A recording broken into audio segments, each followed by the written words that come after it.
in a lifetime prevalence rate of 50% of the population will experience a mental illness, or almost 50%.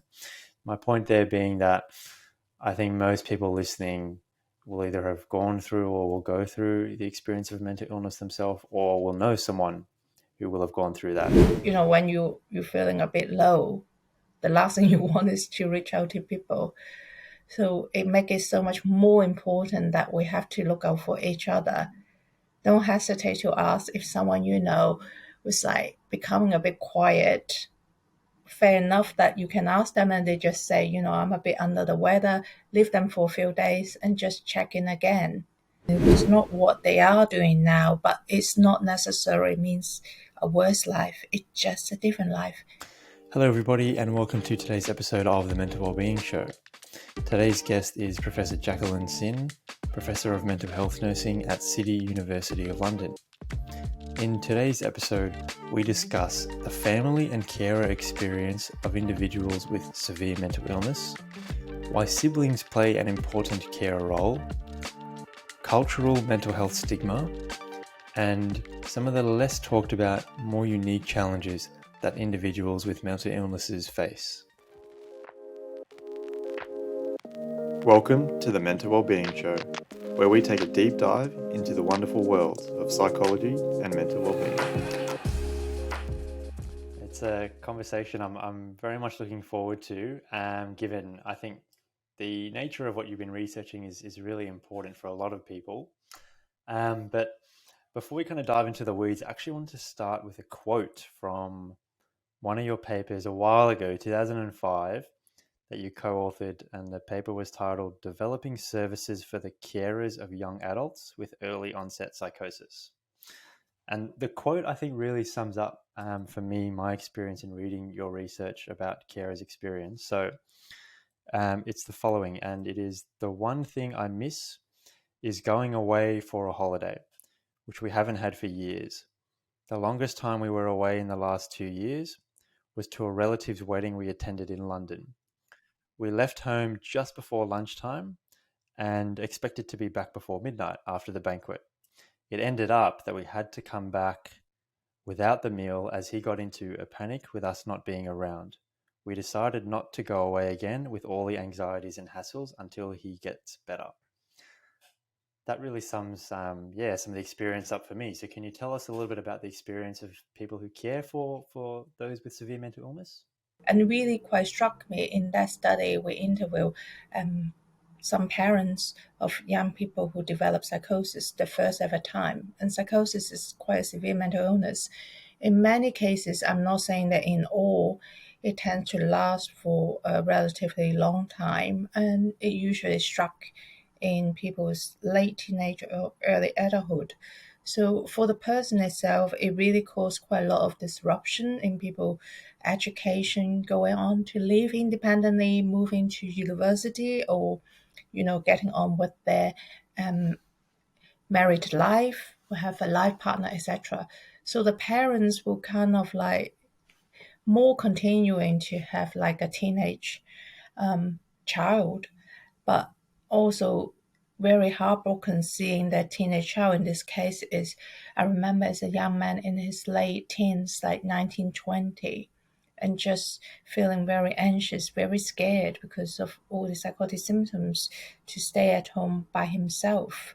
And obviously the parents have to take him back home from university or from where he went off to do study, and he lost all his own social network, his own friends, and also quite often in this case, they just wouldn't tell people, not in a position to be able to share the distress and the problems they're going through.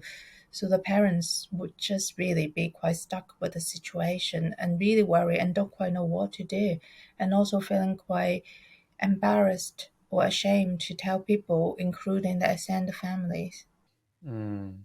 It's quite moving, some of the experiences that I read in your work, and I'm sure I can only imagine it's been the same experience for yourself. And I think two feelings came out for me in reading through some of those experiences. One was sympathy for the real significant challenges that these carers face, and the other was awe that for a lot of them they were able to kind of create some real positivity and meaning in these experiences. What are kind of the feelings for you, because you've obviously firsthand interviewed, these people and seen them firsthand? As you say, you do really feel. I have a lot of admiration over the years working with family carers because you realize a lot of them, like even the parents that we just mentioned, from coming with the quotes that I think the mother have to take early retirement, so it suffer in the pension. The father have to work extra hard to keep bringing in money, so their pension, their retirement plan have changed.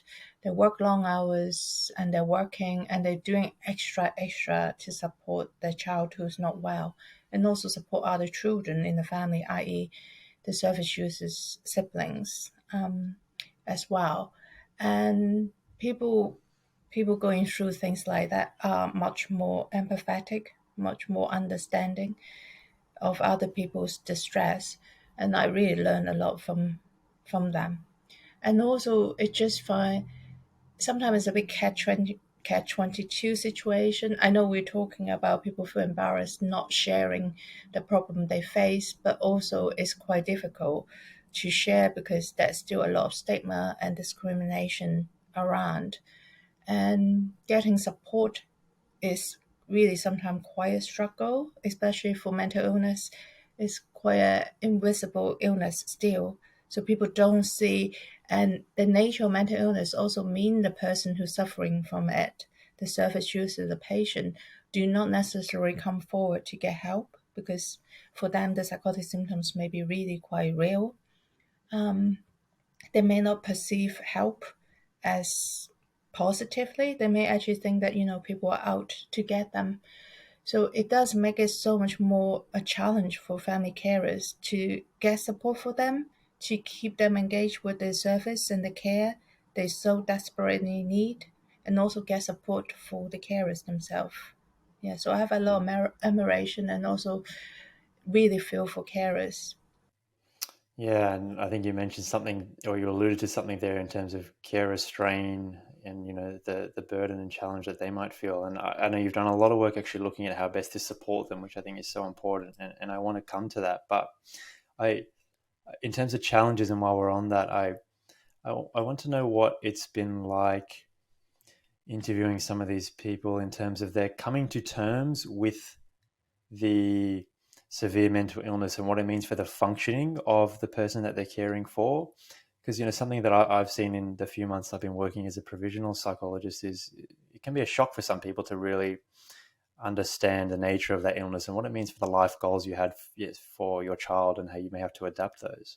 And I think, from my experience hearing people and seeing people with their journeys, it, the journey can be so varied, or even in the same parents, the same carers.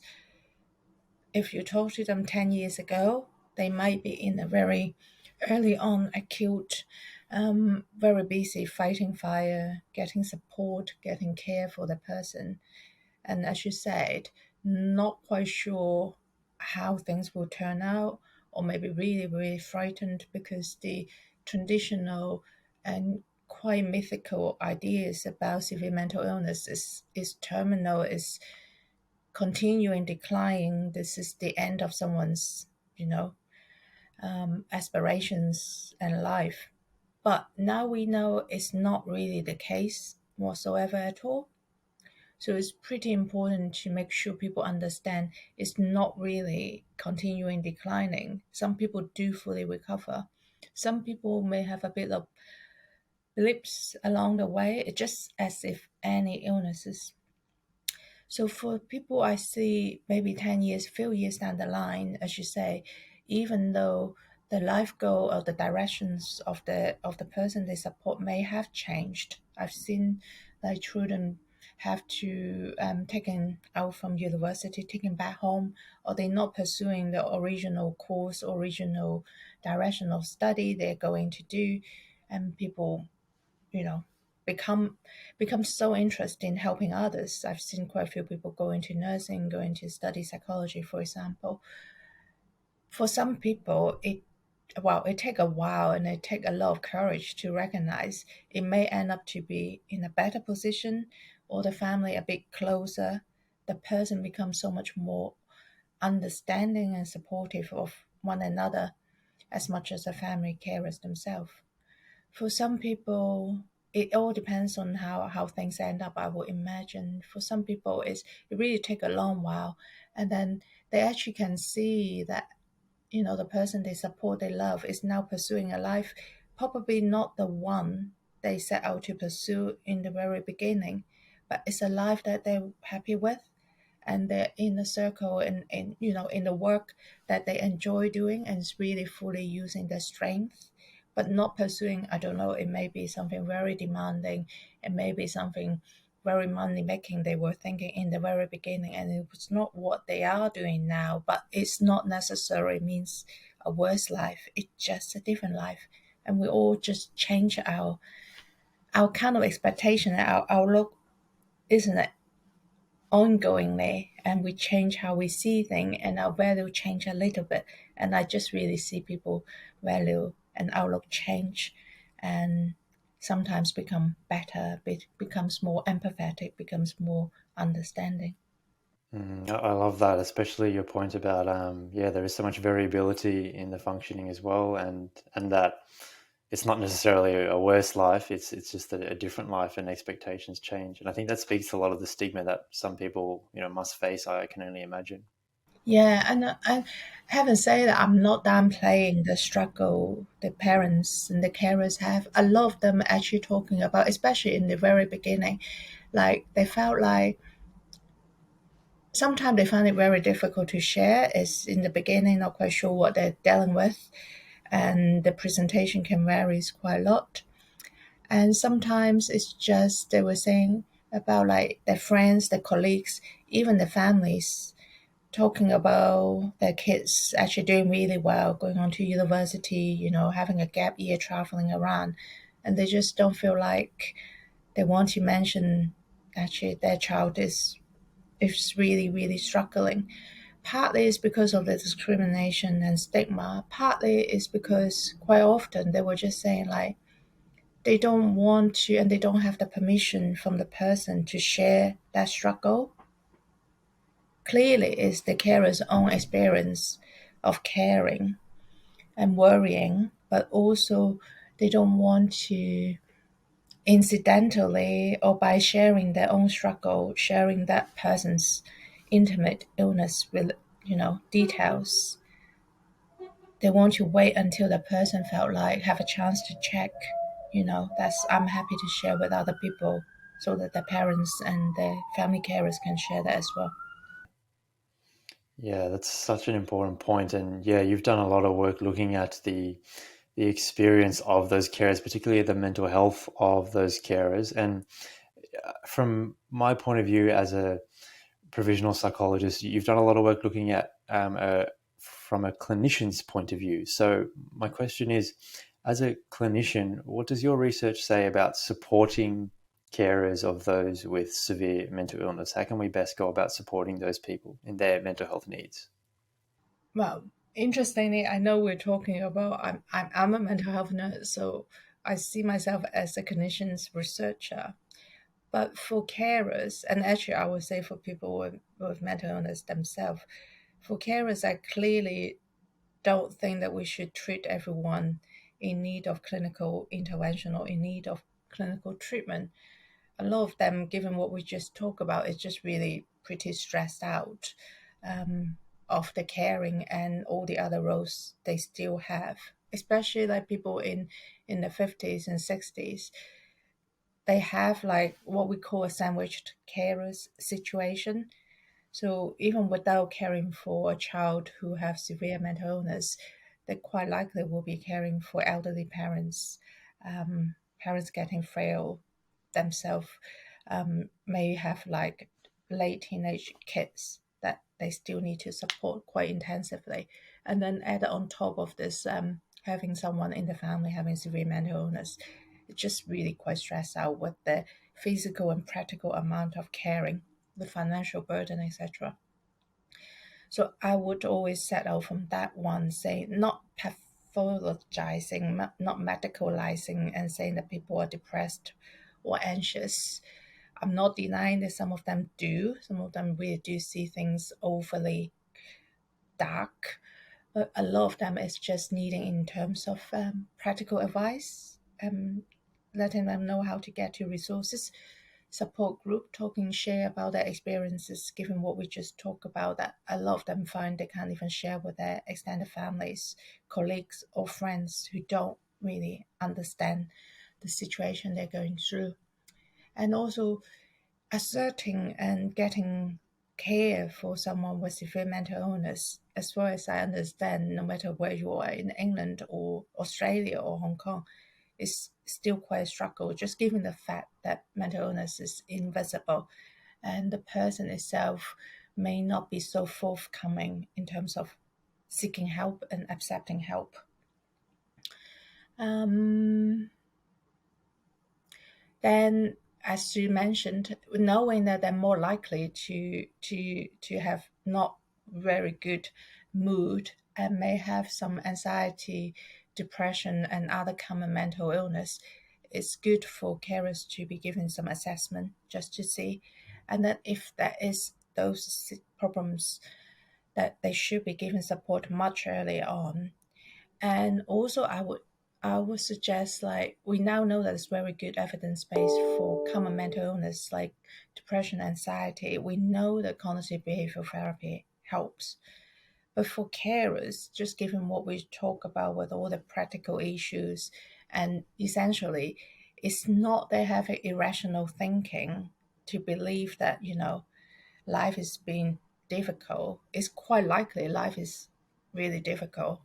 So also really quite mindful about pointing people to support, helping them to get access to support, and also talking with other carers. I found from carers telling me that is most helpful, because most often people stuck with not knowing what support, what treatment is out there. It's just assessing it is more like an art rather than science. It's not about, I know that I need to go to a GP and ask for a referral, and then I want to get this therapy for my son or daughter.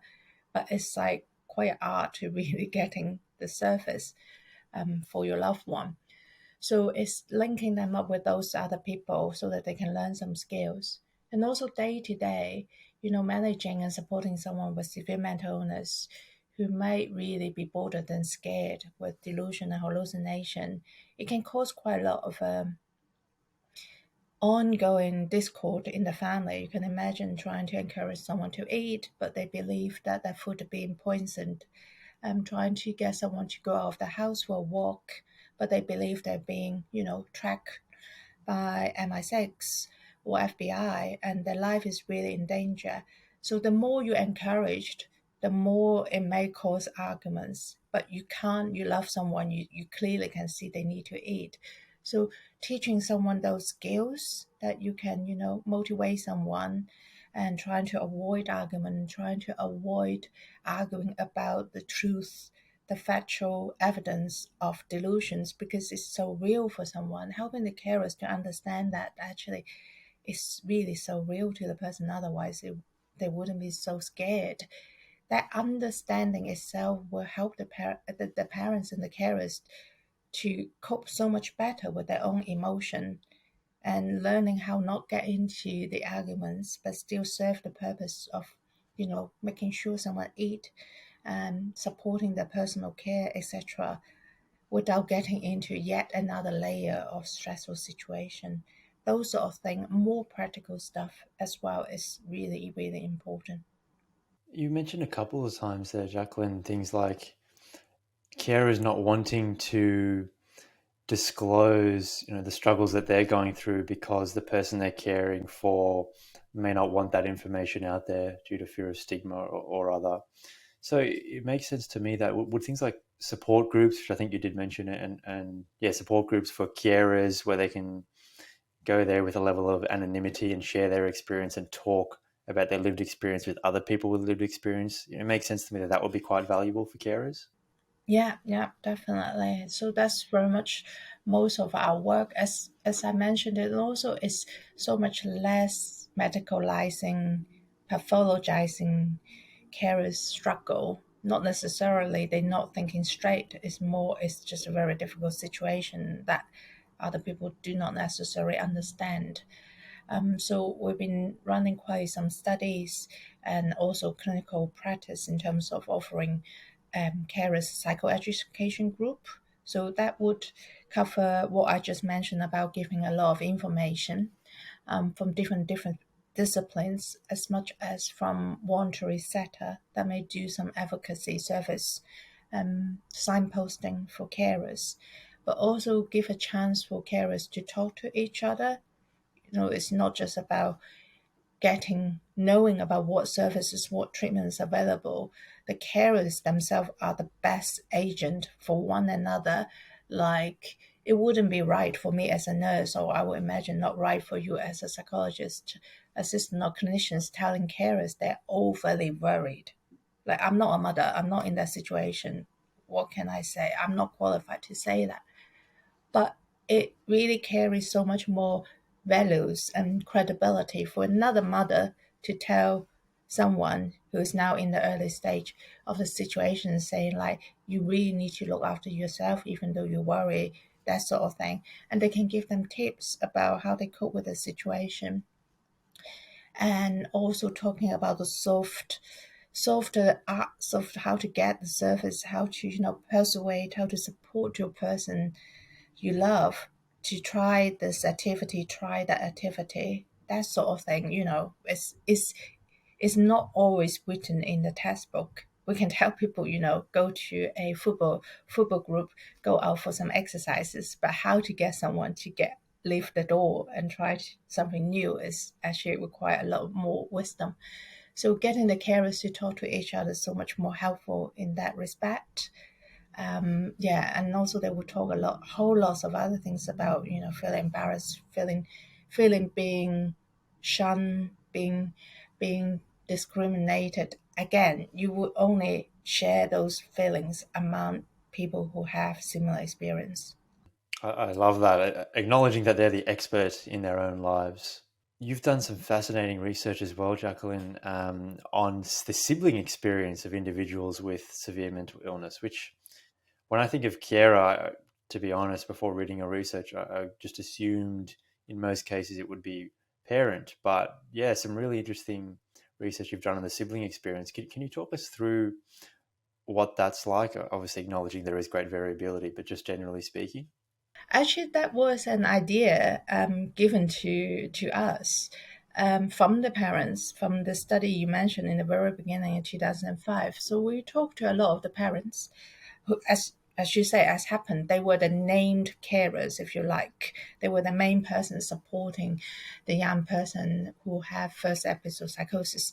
But they were actually asking us, the parents were asking us, is there any other thing we can look out for our other kids, the siblings? And we were just really quite suddenly becoming aware, oh, that's true. You must have other children. Where were they? Because we never see them. But the parents were just telling us, you guys never asked for them. And it's like quite a massive performance when we go out to visit service users. The parents would, tidy up the house, put the service user in the sitting room, make sure they come out, they dress up so that we can, do our session, do our treatment. And all the other kids either hiding up in the loft or, in the basement, or actually for people with first episode psychosis, more realistically, we're talking about people in their late teens, early 20s. So the siblings are also in that age range. They will be living 200 miles away, working in another city, have their own young family quite likely. Doesn't mean they don't care at all, but their role is quite different and could be quite invisible to clinicians. So when I go to see the service user at home, or when they come to the clinic with their parents during 9 to 5 for the outpatient, of course the siblings are not there because they're working 200 miles away, or they're going to university in another city. But what we find out once we're starting a study with siblings, we find out they do so much. And I will imagine from my own experience, I have two siblings, so we literally grew up together. So I have brothers telling me, actually every Sunday he do this online gaming with his brother. His brother lose all his friends in his late teens, drop out from university. And this is the way that they keep the relationship going. And his brother really enjoy that. And the game, actually, I don't fully understand this online gaming. They can do messaging, they can link up with other friends. And I got sister talking about her sister lost all her own friends, and she just, take her sister everywhere they go for girls' night out, things like that. So that makes sure the sister is not missing out. And siblings also so much more acutely aware of like the life stages and the kind of things you expect to happen for your siblings because they're on the similar age. Parents less likely to talk about that. Parents more like parents, I can do everything for you. I support you. Don't worry about it. But siblings, they go through university, they have a graduation, or they have the first job, they have their own money paid for holiday with pals, and they're very aware of that. I want my siblings to have this life, milestones as well, and it's so important. How can I support them? How can I make them feel linked in? And I also particularly moved. I remember having siblings talking about how they make sure their own little kids, the nephews and nieces, understand mental illness and train them up from a very young age. This is just your uncle and your auntie without a illness, without a health issues. They just a loving auntie or uncle, and not to shun people with mental illness. Right. And I think mental illness can be such a lonely and isolating experience. So it speaks to the importance of the whole family network. Yeah. And actually, the siblings are quite interesting. Even though as a clinicians we don't see them that often whatsoever, they actually do huge amount of work either indirectly supporting the parents. So we see the parents mostly asking about appointment, activity, supporting the person, to getting to places. But actually, once you start talking to them, they will tell you, or the siblings will tell you. Actually, every evening they check in with their older child or someone who's 200 miles away, who's googling all these things for them, trying to look up literature, trying to look up the NICE guideline, which is our clinical guideline, trying to find services for the younger brothers or sister, and try to support their parents as well.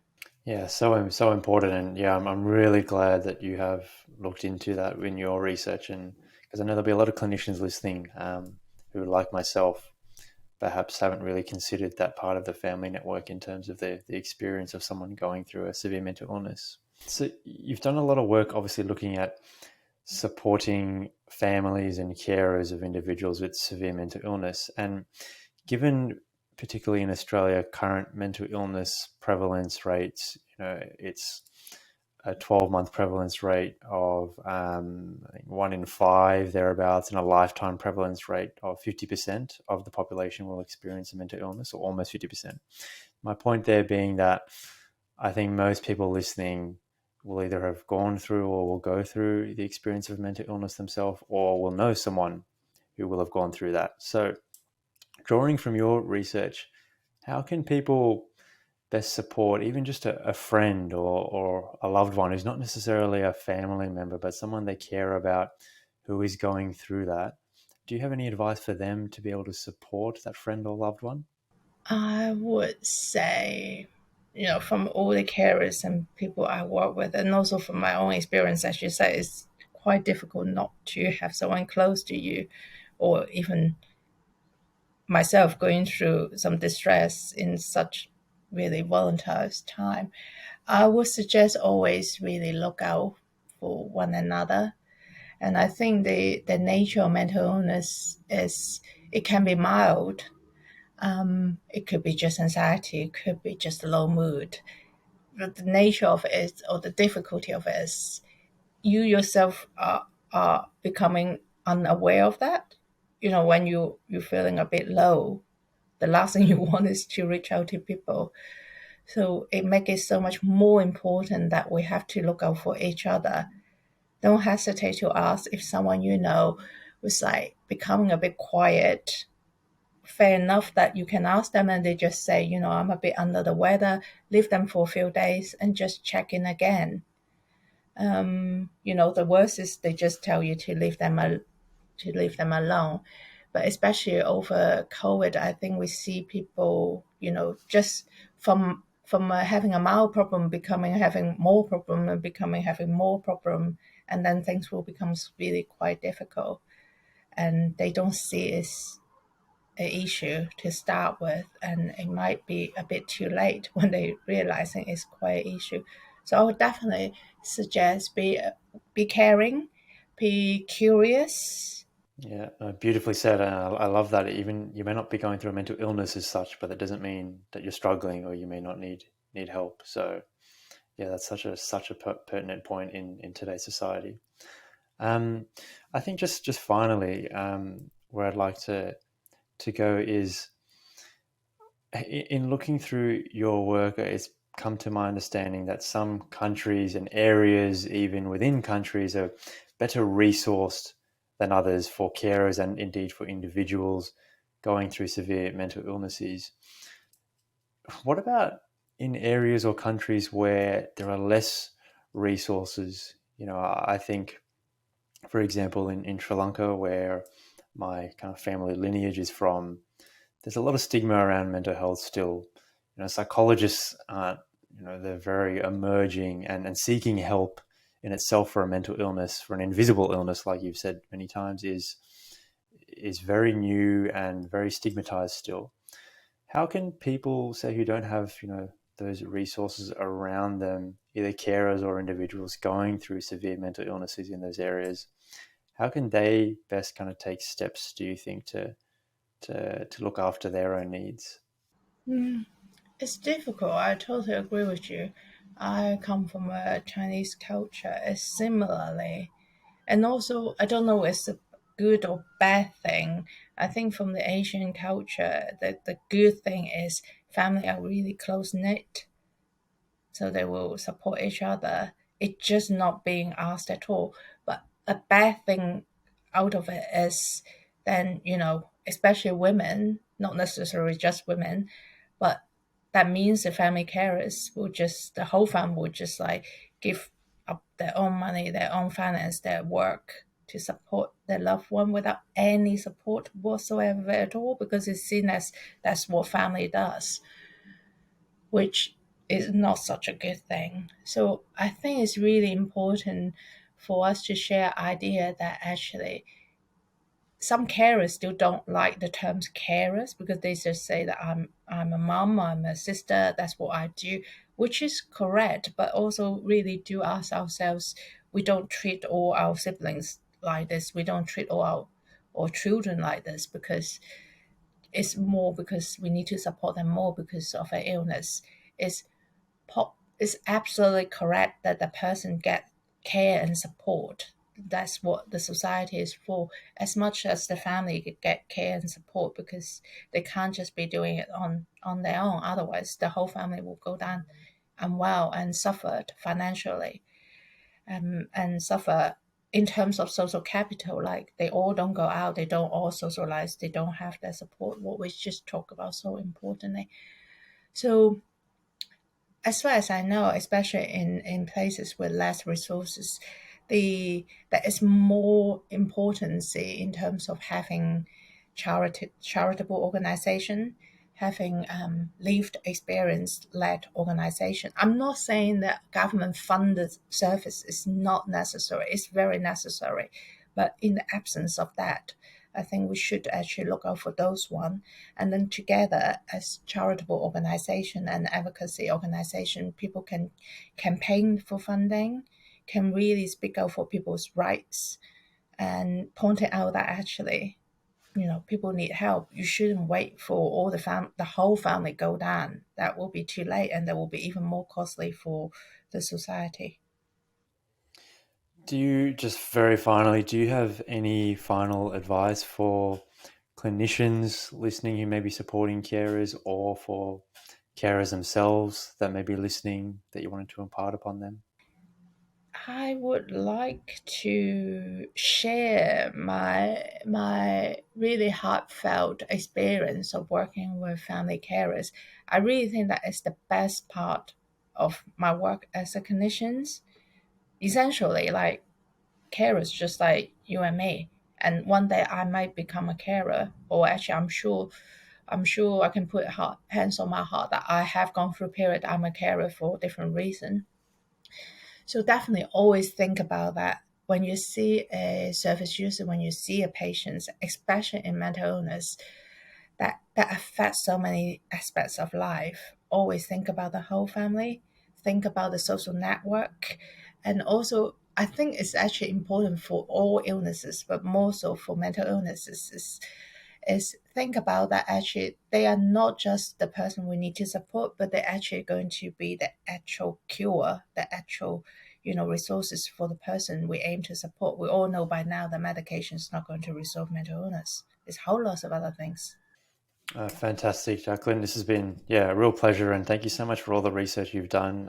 As a clinician, you've opened my eyes and certainly already, I think, changed my own practice in the way that I view the importance of carers and the family network in supporting someone with a severe mental illness. So thank you, and I'm sure this conversation will have a similarly profound impact for many people. And that was the family experience of mental illness with Professor Jacqueline Sin.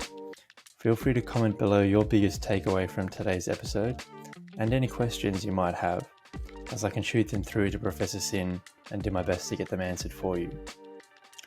Stay tuned for next week's episode, which is a special 2-hour episode with Dr. Llewellyn van Ziel on all things happiness and positive psychology.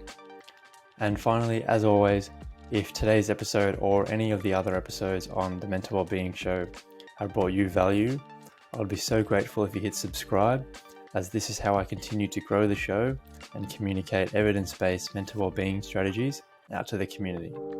Thanks, and see you next Tuesday.